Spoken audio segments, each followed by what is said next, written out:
আমার পোলাটাই গেল কই? ওরা আজকে খুঁজে পাইতেছি না। মা, ঘটনা একটা ঘটে গেছে। কি কথা বাবা? কি ঘটনা ঘটলো? কি হয়ে গেল বাবা? মা, আব্বাই কই গেল? আব্বার তো খুঁজে পাইতাছি না। কে রে বাবা? আব্বারে দিয়ে কি করবি? মা, ফুসকুনির ভিতরে এত ডিটিয়ার মাছ ফলাইলো, এখন তো বন্যায় পানি সব বাইসা যাইতাছি গা মাছ। কি কস বাবা? তোর বাবাই মনে হয় ওই বাগানের ভিতরে গোলামের ঘরে গোলামে আমার বাপের টাকার মদ খাইয়া এনো শিখতে রইছে।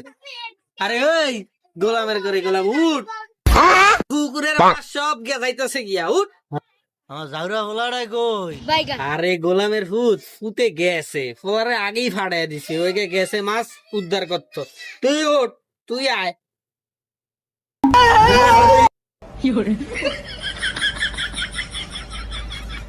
এই দেখ আমার বাহির টিয়ারি তুই কি এর ভিতরে আলাইছ, দেখছ সব বাইসা গেছে গা মাছ। শালে এই বন্যা এই কেলু কেলু এই তুই আর আমি রাইতে কাম বুঝছ